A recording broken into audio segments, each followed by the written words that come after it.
On Thursday, we finally got to see the Senate version of a health care bill that had been drafted behind closed doors.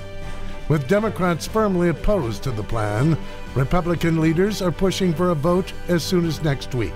I keep thinking about the movie Dumb and Dumber. This Republican healthcare movie is mean and meaner. We'll discuss the bill with Oregon Senator Jeff Merkley. Also tonight, Multnomah County has finished its biannual census of the county's homeless population, where the numbers show we're making progress and where more work still needs to be done. From KGW News, this is Straight Talk with Laurel Porter. Hello and welcome to Straight Talk. I'm Laurel Porter. This week we look at two big issues affecting many of us, including the homeless problem in Portland. There's a new census count out on the number of people who are homeless in the city and county, and you won't be surprised there's been a significant increase in the numbers. But there's more to the story, with some good news too. Later in the show, we'll talk with Multnomah County Chair Deborah Kafoury to get some insight into what those numbers mean. First, what does the future of Americans' health care look like? Senate Republicans have been busy drafting a replacement bill for the Affordable Care Act. Democrats are upset, saying it's been done in secret behind closed doors. Oregon Senator Jeff Merkley has been a leading voice against the GOP tactics and provisions in the bill he says would cut health coverage to millions of Americans. I had the chance to talk with Senator Merkley about the new Senate version of the health care bill. Here's our conversation. Senator Merkley, thank you for joining us here on Straight Talk from Washington, D.C. Oh, you're so welcome, Laurel. Great to be with you. President Trump said about the House version of the health care bill that it was mean, and he urged the Senate to pass a more generous version. You've gotten your first look at the Senate bill. What are your first impressions? Is it more generous? No, I don't think so. In fact, I keep thinking about the movie Dumb and Dumber. This Republican healthcare movie is mean and meaner. For example, it not only eliminates the expansion of the Oregon Health Plan, that is Medicaid across the nation, but it proceeds to greatly reduce its ability to fund health care compared to the House bill. And so it's not a pretty picture. This isn't a comedy, this is a horror show. One change from the House version, instead of tying federal subsidies to age, it ties it to income like the Affordable Care Act does. I also understand it cuts off Medicaid expansion more gradually. Are either of those items, those points in the health care bill, encouraging to you? Is there anything you've seen in the bill that you like? No, this is pure politics. What they've done is said we're going to shut down Medicaid expansion just like before, but we're going to start it after the next election and do it more slowly, so it will put them in better political position in 2018, 2020. But the fact is, in Oregon, 400,000 people are part of the expansion of the Oregon Health Plan, the expansion of Medicaid, and those folks will lose their coverage just as surely under this bill as they would have under the House bill. And then after that, regular Medicaid is the tightened up, that is diminished much more quickly than the House side. And so none of that is acceptable. Majority Leader Mitch McConnell has said he wants to vote on this next week before the 4th of July recess. What's your response to that? This is really not a good thing. You have a process in America, a We the People constitutional process that involves Congress deliberating and consulting with the public, with the citizens. In this case, you have a 0-0-0 strategy by the Majority Leader. We had it 8 years ago, over 100 committee hearings, walkthroughs, and roundtables. In this case, it's 0. We had 8 years ago over consideration of over 400 amendments, including adoption of over 100 Republican amendments. In this case, it's 0. 8 years ago, we had many, many months to consult with our constituents back home, and in this case, it's 0 months. And we had a lot of opportunity to consult with healthcare experts, but in this case, that also is 0. We don't even today have a copy of the bill they're going to put forward. We have only what they've said is a discussion draft. So the citizens totally deserve a chance to weigh in. This is not the way you make policy. Maybe you make this type of policy in a dictatorship, but not in a democracy. As we're taping this, already a few Republican senators are wavering. Mitch McConnell needs 50 Republicans. He can only afford to lose 2 to win this vote. Do you think he has enough votes? So he doesn't have those votes yet. but there's going to be a lot of pressure applied. There are two opportunities to do the right thing. The first is when we hold a vote to move on to the bill.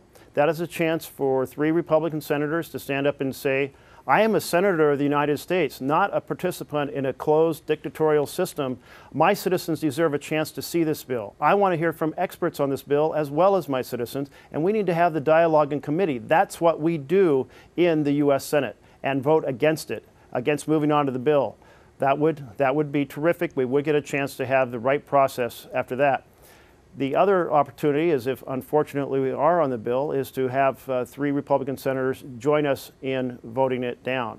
And many of them do represent states. Actually, all states will be dramatically impacted, but some more than others that have their own state Medicaid that's expanded. So hopefully some of them will join us at that point and put this thing in the grave where it belongs.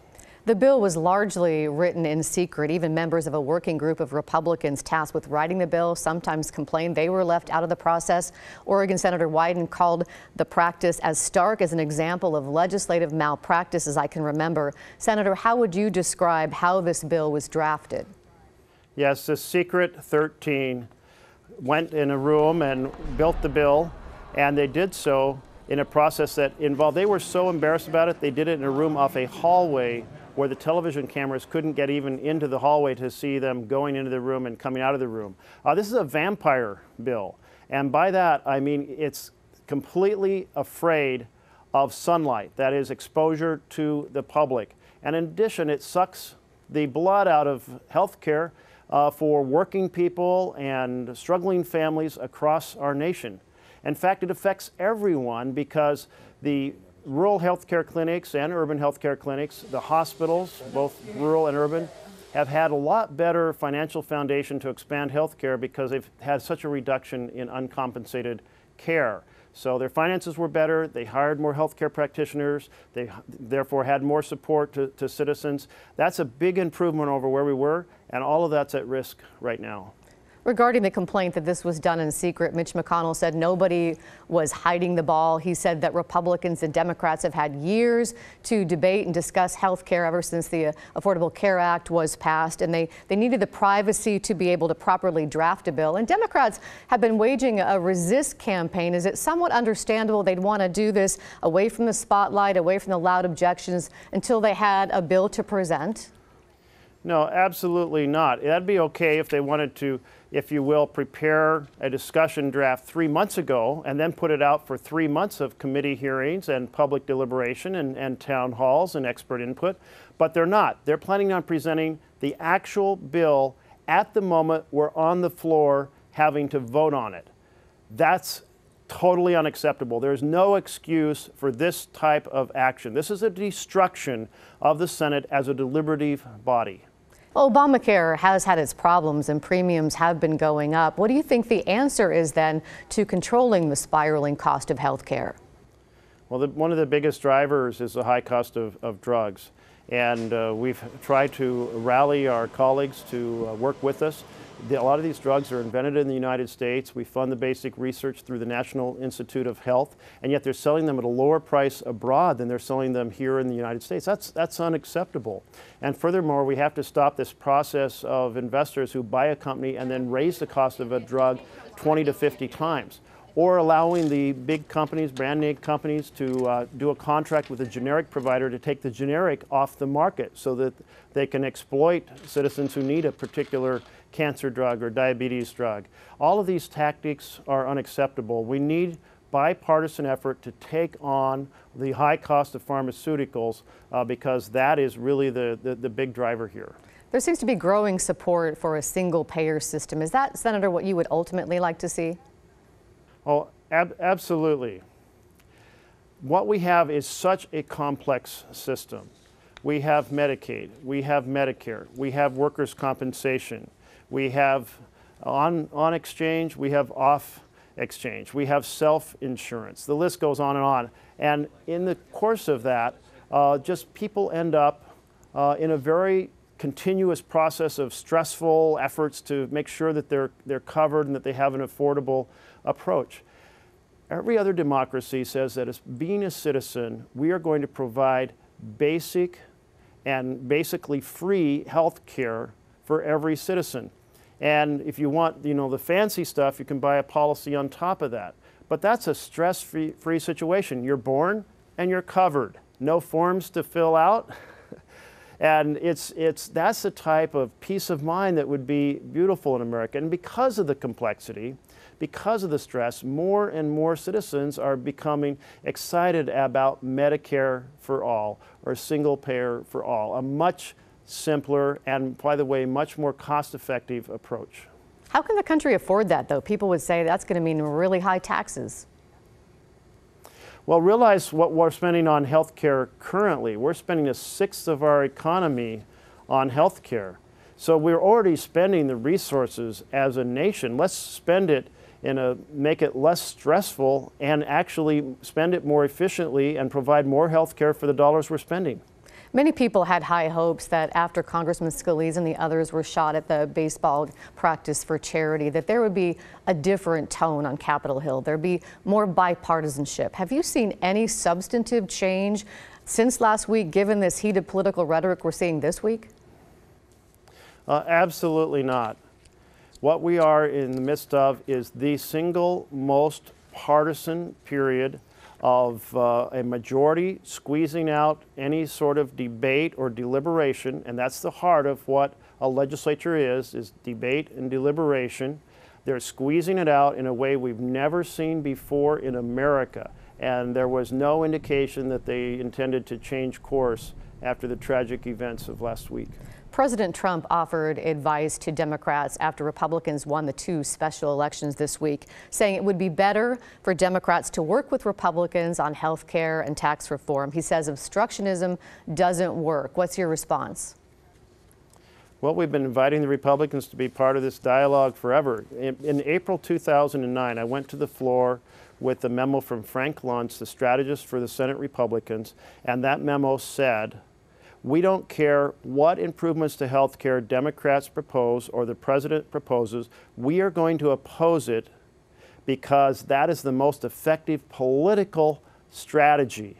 We're going to simply say it's a government takeover. And if we say it enough, people will believe us, even if it's not true. That was the Frank Luntz memo, and that's exactly what the Republicans did. Instead of coming together to make health care work better, more affordable, better quality, for all Americans, they instead decided that they were engaged in a partisan battle for power, and that was more important than Americans' health care. Before we let you go, Senator, I have to ask you about all these rumors we've been hearing that you might be considering a run for the White House.